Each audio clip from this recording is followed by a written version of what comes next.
right. So yeah. So we just I thought we would start with what your film is about and like I don't know, yeah, like the plot and kind of how you ended up getting a producer for it and actually like making it. Okay. Well, first, I'm going to tell you how I started with the idea, and then I'll tell you the plot. Okay. So I was actually writing another feature film. It was a drama thriller.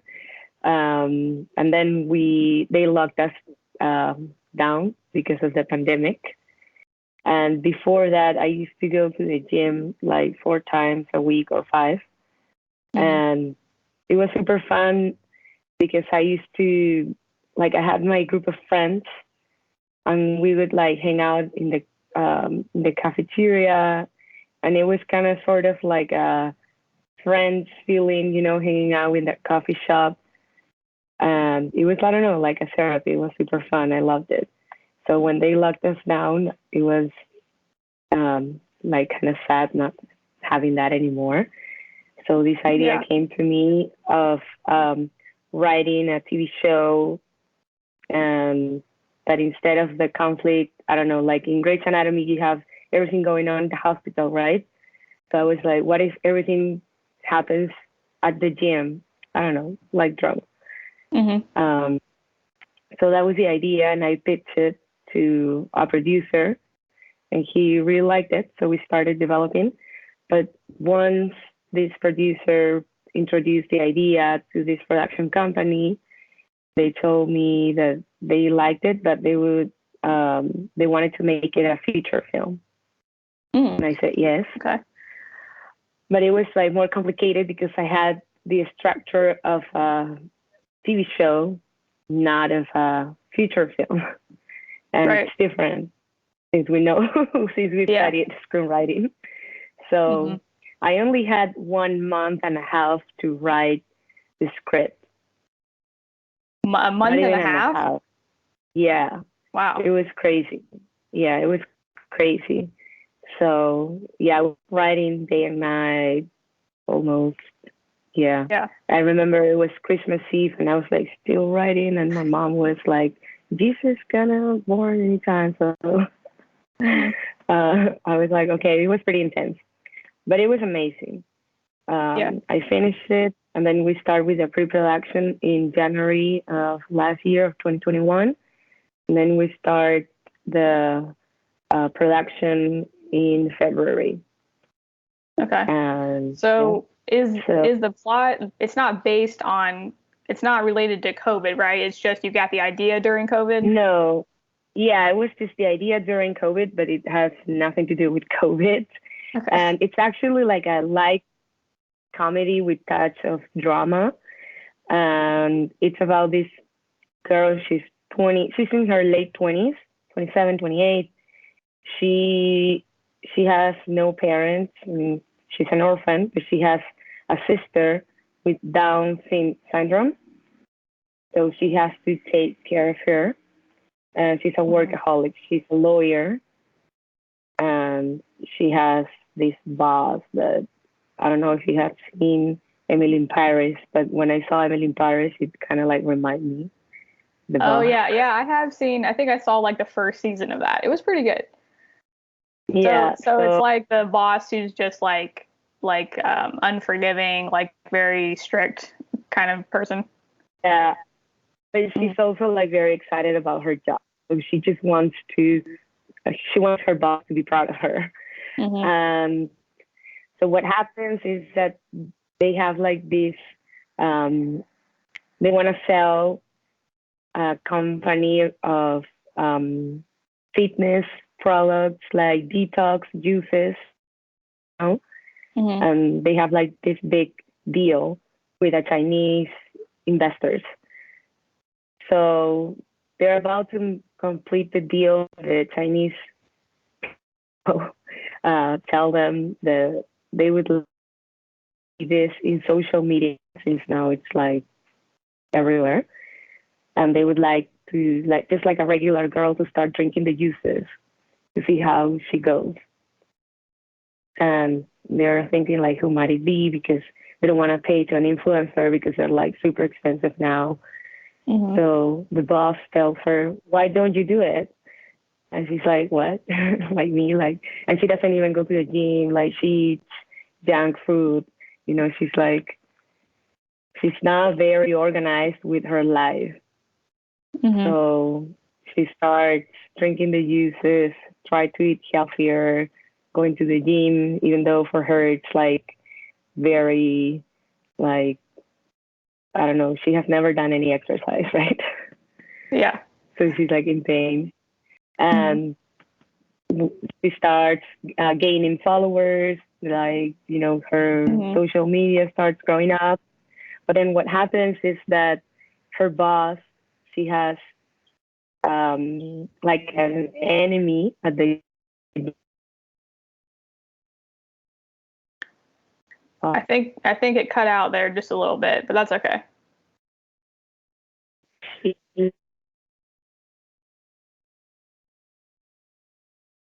I think the signal is cutting off a little bit.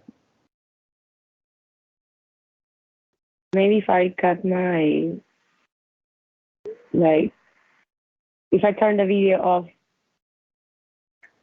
do you think that would... You can try it. I don't know. I mean, I was gonna have the video, but I can hear you now. Yeah, okay, Yeah, we'll do you're that. not gonna have the video, right? Yeah, we'll do that for now, and then at the end we can bring the video back on. Yeah. Okay. So I'm gonna move it. So where? Maybe. Okay, where were we? I don't remember. You can just keep going. Yeah, I was telling you about the antagonist of the story. Okay. So this antagonist, she's like a super wealthy woman. She owns several companies, and since she hates the boss, this girl's boss, what she does is that she offers more money to the owner of the juices. And the owner of the juices at the same time, it's also friends with the lawyer, the boss, and the antagonist. They're all friends. Well, not the bad one, but the owner of the juices, the lawyer, they all are friends from the gym. Okay. They know each other from there. So Connie, my protagonist, is the late 20s girl. She's a new one. So when this antagonist proposed the owner of the juices more money, the owner of the juices doesn't know what to do anymore. Like, to who should she sell the juices? Yeah. So she doesn't have like a better idea than say there was gonna be like a contest at the gym, a dancing contest, and she's like, okay, so the one that wins the contest has my juices. Oh, okay. So is the title, for people who are listening, a lot of them may speak English, like that might be their first language. So is it, what's the English translation of the title? Or the English translation would be Detox Who, maybe. So who's going to detox or something like that? Yeah, because in Spanish it's like ¿Quién dijo detox? Which translates who said detox. Okay. But in English, I think the slang maybe would be like detox who, something like that. Mm-hmm. Okay. Mm-hmm. So, so it's coming out March 10th, right? Over there where you are in Peru. Yes. Okay. In Lima, which is the capital, and I mean all of the country. Okay. So it's like in major theaters there? Yeah. Okay. Nice. Yeah. So that's like, it's pretty cool because that's definitely, even though it's in your country, it's like basically what you've wanted to do for a long time, right? Yeah. Yeah. It's pretty exciting. Yeah, that's pretty awesome. So what I wanted to do as well, since we've both like been through directing our own films that we've also written, um, so I wanted to talk a little bit about like what the experience was like directing a full feature that you also wrote, and kind of like what were the challenges? Was there anything new that you had to deal with or learned while you were on set? Obviously, also because you were doing it during COVID, so I'm sure there was like a lot of restrictions. So what was that like this time around? Because I know you've done some short films, right? I mean, besides Yeah. this. Yeah. So what was that like this time around? Well, it was pretty challenging because I think, I mean, even though it's a commercial film, we had very little money. It is a super low budget film. So we had to shoot it in 18 days, and I had to cover a talent of 6 people almost. Sometimes one, sometimes two, but sometimes I had scenes where I have to cover 6 of them, and that's pretty challenging because you run out of time. So Right. what I did is that I planned all of my shots before. So I already knew what I had to do, but still it was pretty challenging. One of the actresses got COVID actually while we were filming. Hopefully she was the only one that got it. No one else got it. So she's like a very well-known TV host here, so we think that she got it on the TV. Right. So I had to change the script a little bit because we couldn't stop shooting, and so I did some modifications there, and what else I had to deal with? Well, we got COVID tests every 3 days, I think so. Yeah. And then I would say like the timing, because it was very short for shooting this kind of film. Also maybe the actors, like they were all became my friends. I'm pretty good friends with them right now. But there are some situations where you have like some tensions, where they're tired, your crew is tired, everybody wants to go home, and you're kind of like the captain of the ship. Yep. So you cannot demonstrate that you're also feeling very overwhelmed, right? Even though if you're not, you have to pretend that you got it and you're cool. Right. So that was new for me, because the short films it was more chill, if you want to put it that way. Still like a lot of tension, but this was major because everyone was a very experienced. For instance, the sound guy, the guy that did the sound mixing, he had done 40 films. Like they were all older than me. I was 27 when I shot it, and I was the youngest in my crew, and I was a director. So I have to keep it cool and project a lot of security. Kind of like show them that I knew what I was doing or what I wanted. Right. Yeah, that's definitely one of the hardest parts, I think, because that's kind of that's what's happened to me too. Like on set, it's like we shot ours in like 9 days, so that was kind of ridiculous. Like I didn't have any idea what I was going into. Like I thought, oh yeah, we got it. It's a short feature. Like 9 days is fine. Right. And then you get there, and I'm like, I don't know how I thought this was going to work. So what happened is like for us, I thought it was going to be like 8-hour days turned into like 12 or 14-hour days. Exactly.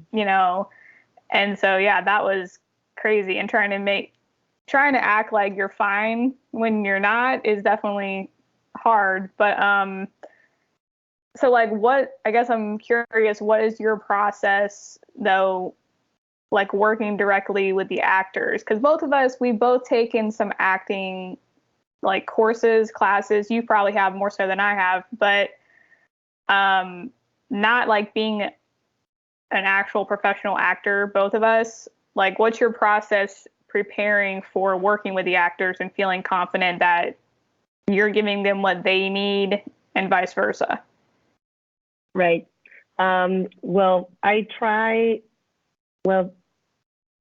what I do is like I study my characters and kind of like what they want in each scene. And I try to give them examples of other scenes maybe that have already been done. And I also try to give them some examples of characters. So to the boss, the lawyer, I showed her Meryl Streep on Devil Wears Prada. I also showed her Lady Mary from Downton Abbey because she kind of had like that personality a little bit, and I was like, I think you can go like this way. And what I never try to do is to give them directions like by result, like telling them, so you are like super sad here, right?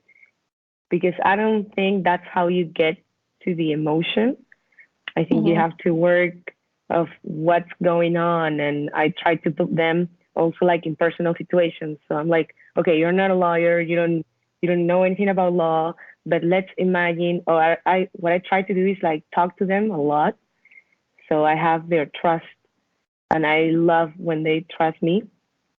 So they feel like they're comfortable with me, and they feel like they can tell me everything. So sometimes they would tell me, oh, but there was this time that this happened in my life, my personal life. So I would go there and I was like, do you remember when you told me that this happened to you, blah, blah, blah. So it's the same situation, but with lawyers. Like, oh, yeah, I got it. And it was super compelling when one of these actresses is actually like very well known in Peru. She's like very respected actress. And she told me that she liked the fact that I understand the actors, that she felt comfortable with it, that I understand the language. And that's thanks because of the acting classes I think that we took. Yeah, and I also took one of my own. Yeah. So I think that as a director helps you a lot. So you can speak the same language as them, and that's easier to direct them. It's easier. Yeah. Yeah, definitely. Yeah, I definitely think that's an interesting tip that I haven't heard anybody say before, where that you used like another character in a different show as an example. Because I hadn't even thought of that, but that's a good idea. So like, yeah, it's good actually. yeah, that I'm sure that helps them like understand kind of where the character is and where they're going. Yeah, and it's not that they're gonna copy that. It's just like some word they can look up. That's it. Yeah. So like, because that's one thing that looking back, I mean, it all worked out. Like I'm happy with the overall result, but there's definitely times where looking back, I realized that I was focusing more on me and like dealing with, okay, we have a time frame here. We got to get moving on the next scene and we got to do this, and not focusing enough on what the actors needed. And so like, I'm also curious in your acting classes, besides like with NIFA, what techniques did people introduce like with you? Like, have you heard of like Meisner, like method? Like, what kind of stuff did they teach you that helped you work with them? Yeah, a little bit of Meisner, Stanislavski was another one that I can't recall right now. But first, you have like 7 questions that you want to ask yourself when you're there. You know, at any scene, it's like where you are, like literally like where in my living room, in a restaurant, you know, because that tells you a type of language with the body expression, you know, how do you behave. When I'm eating with you in a pizza restaurant in New York, it's different, our body language or how do we act, that when if we're seated, but in a very fancy restaurant in New York. And then it also changes if I'm seated with you, that you're my friend, other than, I don't know, I'm having an interview or a meeting, you know, with a, I don't know, important person that I don't know if I wanted to get a job. That tells you a lot. Like you act differently. It depends of where you are, who you are, the weather too, because if it's like too hot or too cold, what you want, you know, if I want to get something from you, then I'm gonna be nice to you, right? Otherwise, I'm not getting anything. Yeah, that I heard it. I don't remember which technique was, but it was something that Marlon Brando said, and I think he's amazing. And he was being interviewed in a TV show, and the host was telling him how good he was, and Brando said to him, "Yeah, but you're also acting right now." And he's like, "No, I'm not acting. I'm being me." And Brando was like, "No, you're acting because you're on a TV show. You're not in the living room of the house eating pizza with your family, you know? So you behave different." And I think it's all about the behavior. Yeah. In each situation and context, of course. Right. Yeah. So other thing you mentioned is one of your characters, and I think she's like, I don't know, a child or something, but you said she had Down syndrome, right? One of the characters. Yeah. So how was that working with an actor? Was that a little different, like challenging, or what was your experience doing that? Yeah, it was definitely more challenging, but also like super fun. I loved it. I enjoyed it. But yeah, it was different because they are way more literal than all of us. So if I would tell her, "This is your mark," and she knew what she got to do. And then when I was seeing it on the screen, I was like, "Oh, I think everyone could move a step forward, I don't know, to the right," and they would all move. And she would turn to me and she was like, "You told me to stay here. I don't know." Right. Okay. It was super fun. I was like, "Oh yeah, I'm sorry, but you know, like we have to move because it doesn't look well." And she was like, "Oh, okay." And she was like, "Well, think better next time." Yeah. And I was like, "Yeah, I'm sorry." Yeah, so you want to be careful how you say things, or maybe I should have said, "We're gonna rehearsal, but then there's a chance that we might move you here or there, you know." Because it's I think they understand things different. Yeah. Yeah, but it's super fun. It was amazing. She was great. She's great in the film. Yeah. Yeah. And so she was a minor, right? Like she was how old? I mean, she's 20. And she was doing 20-year. Or no, she was 21. She's playing a 20-year-old girl. Okay. Yes. Yes. But yeah, it was super fun. She always knew the scene back and forth. Like she was always on book, you know. So she had like all her lines memorized and like very prepared.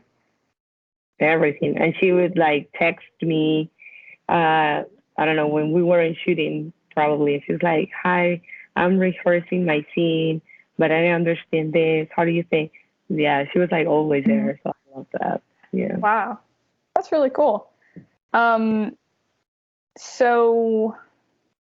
when you say rehearsals, how much like rehearsal time did you get, or like when it comes to blocking and things like that, how much time do you usually give that before you start like filming or working with the crew on that? What'd that look like?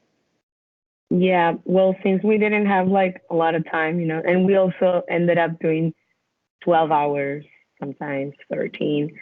I think we had like half an hour blocking, you know, like here or there. I don't know. The same actors were there. Sometimes we use some other people, from the crew, so the talent didn't have to be there. But sometimes we didn't have the time, so we had to rehearse with them. It was, I would say 20, half an hour, no more than half an hour. Yeah. Yeah. So do you guys have like formal rehearsals though before everyone got to set, as far as like a table read or whatever they call it? Yeah, same. Table. I think we call it table read. Yeah. Yeah, I actually had meetings with the actors. Not only me, but me with, I don't know, with the protagonist and the co-protagonist, which is the boss, because I wanted them to understand their relationship.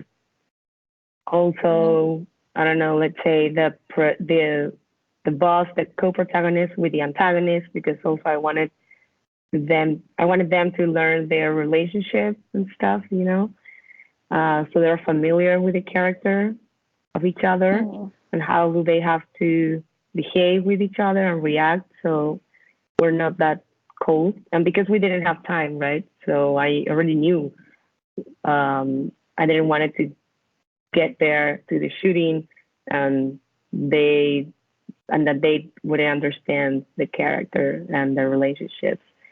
So we had like 3 meetings, and then we had 2 table reads. Yeah, complete. Okay. Complete. Yeah. Yeah. And is it like, because that's the one thing that they just based on budget and timing, I didn't do with my cast, which I kind of wish I would have. I probably could have done one like virtually, but we just kind of skipped that part. So what was it like? A typical, everyone gets in the same room and it's literally around a table like you see in like behind the scenes, or was it something else? Yeah, no, it's literally like a big table, like, conference room, and everyone's seated around, and then there's one people that does the headlines, and then everyone, their character, and they start reading, and we read everything, right? There's no stop. Yeah. If they have any doubts, they can tell me later. But I think when in a table read, at least the last one, you just read the whole thing. Yeah. And you want to have like an hour and a half because, you're reading a 90 pages script. Yeah. So, yeah. Okay, cool. It's super fun. Yeah. Yeah, I definitely wish, well, in the future I'll have that experience. But of course. So we both went to school together, but we're also like the same age, right? I think we're maybe a few months apart. I want to say you're in. So we're 90. I'm August 30th. Of 93 or 94? 93. Yeah, I'm in 93 too, but it's December, so I guess you're a little bit older. Yeah. So was there any challenges though being on like a professional film set, even though it was a little bit low budget? Like just being a woman director compared to like someone else, like working with the cast and the crew, was there any challenges that you faced just being a woman? Like, was there anything different? People treated you differently or anything like that? Yeah, I got that question a lot. I would say like not really, even though most of head departments were men. I mean, the only 2 women it was me and the art director, and well, of course, hair and makeup. But camera, my ADs, they were man, producer, man. So not really, they didn't treat me different, but I think it was because I knew what I wanted. Like, I knew it very well. So I had no hesitations about anything. Or if I had them, I would ask them, so how do you feel about this? There was only one time that I asked the sound guy, and he was like, "I don't know. You told me you're the boss." Right. Right. Yeah, that's So, always you're like, oh yeah, that's right. Like you have to oh remind yeah, I yourself was like, sometimes. yeah, true. He's like, "I'm gonna do whatever you want me to do," and Mhm. I was like, "Okay." So that's when I was telling you that even though you don't know, you have to pretend that you know. Right. Um, Yeah. yeah, not really. I felt like really safe. I don't know if like when I wasn't there might be some comments. I don't know, but at least with me, everyone was like super nice. They became my friends. We got Hmm. along pretty well. I had an amazing relationship with my DP and my ADs. They were all men, but Hmm. we had a lot of fun. Yeah. I think Yeah. it all depends of how much do you know about your project and what do you want. You Yeah. have that clearly, they wouldn't have to, I don't know, act in such a way. Yeah. Hmm. Hmm. So, because not everyone that directs, actually, I feel like a lot of directors, maybe more here in America, but like don't always write the script. So, like for both of us, we wrote and directed our scripts. And there was times where I felt like it was easier because we did know the characters and know the script so well. And then there were also moments where I was like, maybe I'm a little too close to it. And that's why, like, because there were some times where I was like, you know what, now that I'm hearing this out loud, I'm like, you know what, that line doesn't work. Or I had to change a couple things while we were on set. So, like, what do you think is your opinion on, does it make it easier or harder to direct and write? Like, would you do it again where you do both, or would you like to do projects where you're not the writer? Like, what's your opinion on that? Yeah, I think it's, well, like you said, it's definitely maybe easier because you know your characters, but there were also times that I was doubting if I was maybe too attached because I wrote it. But I think that if you know that a scene, it does make sense, even though if everyone else is telling you that it doesn't, you kind of like have to know if you cut it or not. And yeah, you're always gonna doubt. But I think you have to trust your intuition too, as a Mm-hmm. writer director. And then yeah, I would direct other projects that I haven't written, of course. I love directing. I think it's super fun. I love it. I love being on set. Um, but yeah, there's like a thing line in between thinking, am I too attached to this because I wrote it? Or Mm-hmm. does it actually, I'm right and that we have to do it like this? Yeah. For instance, in my case, there was one scene that I wrote it, and because of budget and timing, our production told me to cut it out. That it wasn't like that necessary. And now when I Mm-hmm. see the film, I'm like, it was necessary. And Mm-hmm. and for instance, some people that have seen it, they're like, but not really. I mean, I didn't notice it. I mean, it's okay. But and now the other day I was talking to my mom and I was like, you know what? Like, it doesn't matter what everyone else thinks. I'm like, to me, it was important. So next Mm-hmm. time, I'm gonna uh, like think twice, and maybe trust more in what I want to tell and I want to show. So yeah, it's a thing Right. like. But there are also sometimes they tell you because they see it with other eyes, and they tell you no, this isn't working, and you're like, oh yeah, maybe yeah, you're right. We can look it up and we can work it in a different way. So Mm-hmm. yeah, I think it's gonna try to find a balance. Yeah. Yeah, Mm-hmm. and I guess more projects that you do, you probably find a balance because you probably trust yourself more. Yeah, but you know what? It's a Right. learning experience. Yeah. I have learned a lot. Mm-hmm. Yeah, yeah, Yeah, definitely. I mean, it's like, I think you learn a lot about yourself, not just like the production side of it. you learn a lot about your leadership like style and how you work with other people, I think. And like I learned definitely how I deal with stress with other people Oh my around. gosh. Yeah. You know, because like it's one thing to be stressed when you're at home or you're doing everyday life, but then when you're on set and you're stressed and you have to make decisions, like that's a whole other thing. So, Exactly.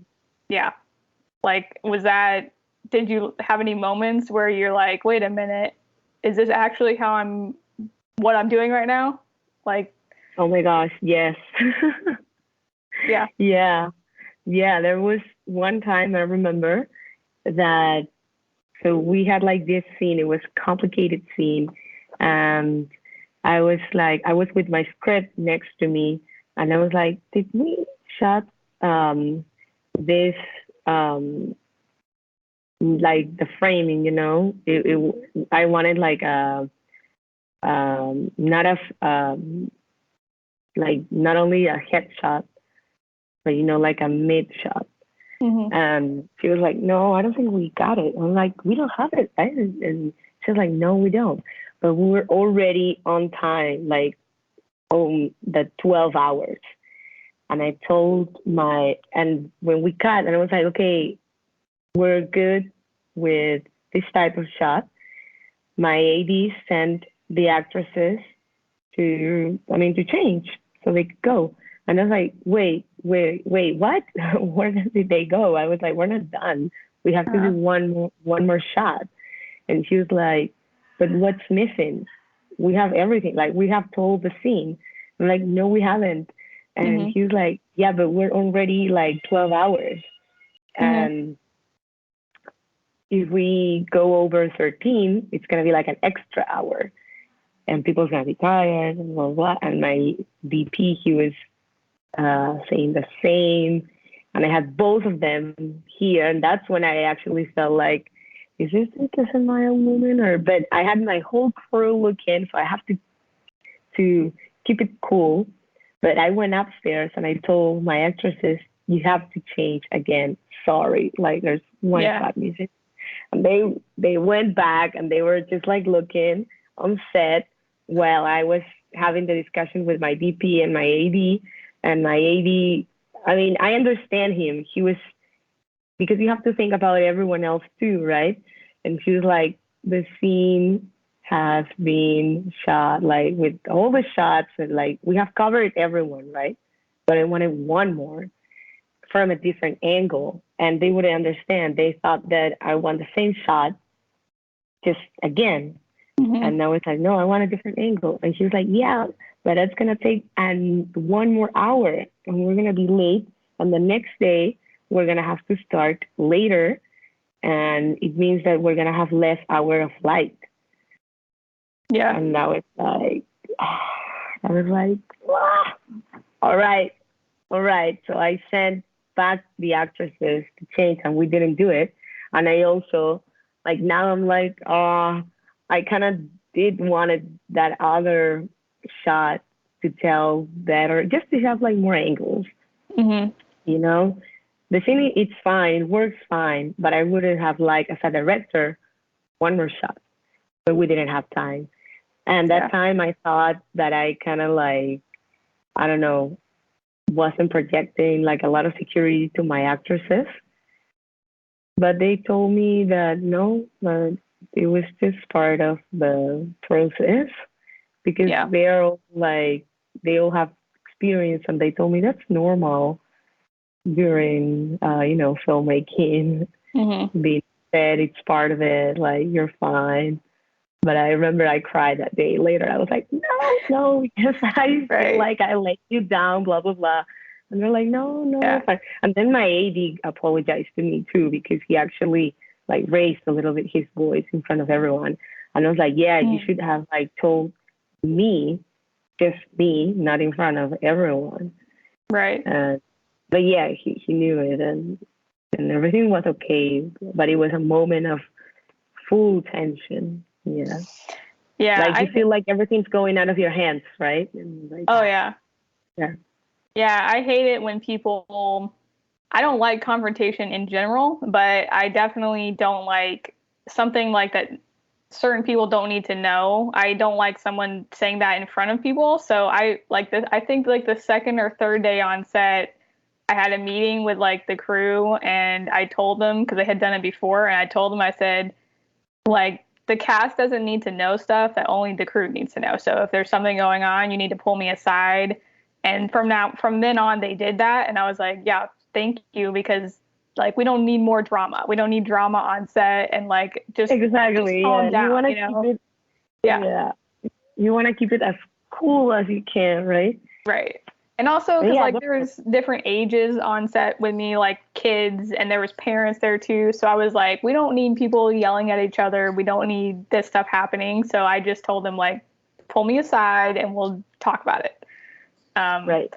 but yeah, it's stuff like that. I mean, just like there's moments I guess that you have to be assertive and just tell people this is what we're doing, and then I guess there's always moments where you second guess yourself, but I think that, like you said, it's just a part of the learning process. Yeah. You Yeah. I know? think again, yeah, it's all part of the learning process. But yeah, I have learned to be assertive. Not Mm-hmm. that I haven't, but like you, I'm like you that I don't like confrontation. So sometimes I think, oh, if I say this, maybe this other person's gonna be upset, blah blah blah. But I have learned that you have to say it sometimes. Yeah. Yeah, and it's not about being mean. It's just like it is what it is. I think so. Yeah. Yeah. So, kind of fast forwarding a little bit, because some of the people listening to this hopefully are also aspiring artists or maybe newer directors, writers, producers. Um, so both of us have kind of like come a long way since, going to school together. And then you've gone to other schools as well. Like you started out in film school before then, right? Yeah. Like Yeah. in your local area. So um, so from doing short films to going, to different schools to getting your script produced, like what are a few tips you would give somebody starting out on how to get to kind of where you are, or when you're writing a script, like at the beginning of stages of anything, what do you think are some important things to remember for someone starting out? Yeah, I think I'm still starting out, but yes. Uh-huh. Um, I would say a lot of perseverance and be persistence. Writing your script, I think discipline, it's the mother of everything. Because if you don't have anything to show to anyone, how are you going to start working? Mm-hmm. So, first of all, you want to finish your script. It doesn't matter. And write it, even if you think it's wrong, it doesn't matter because you can correct it later. But you can't correct anything that you haven't written. So Mm-hmm. even if your script doesn't look like the way you want it to, you can always rewrite it. And once you have like a first draft that you think you can show, nothing start to make calls. You want to make a lot of calls and knock on doors. And yeah, you're going to have a lot of rejection.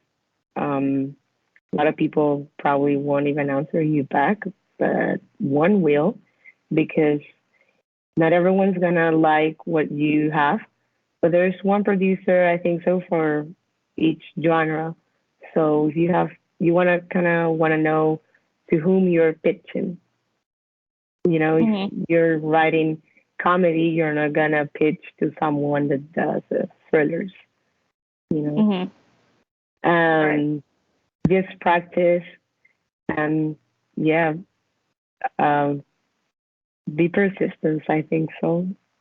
Yeah, Yeah. Just yeah, keep going on what you know is going like right for you. and write what you like also.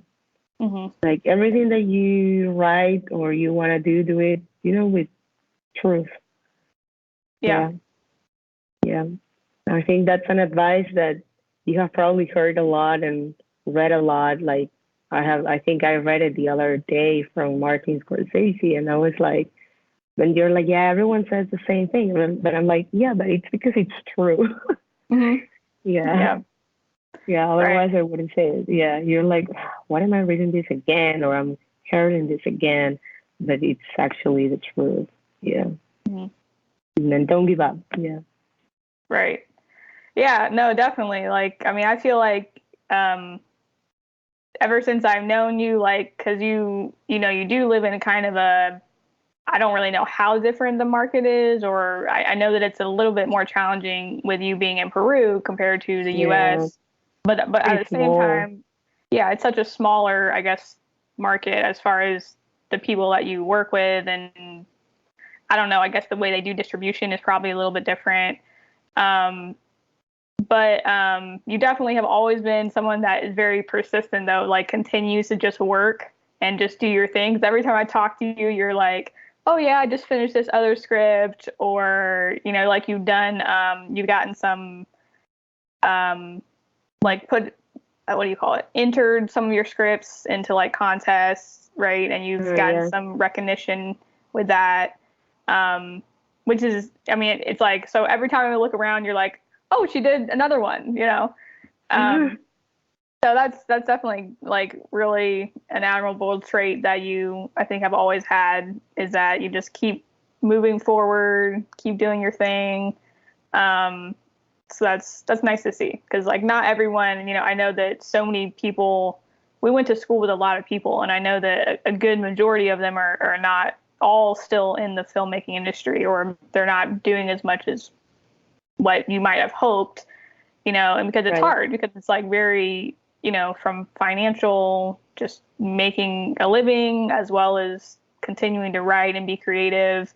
It's definitely hard to do, Yeah, I would say that it takes a lot of patience, because there's a point that you're tired of it, of trying, and you're like, you know what, I'm gonna do something else. Mm-hmm. But if you really want to do it, then I think you have to keep going and be patient. And there's a lot of sacrifice in it. A lot.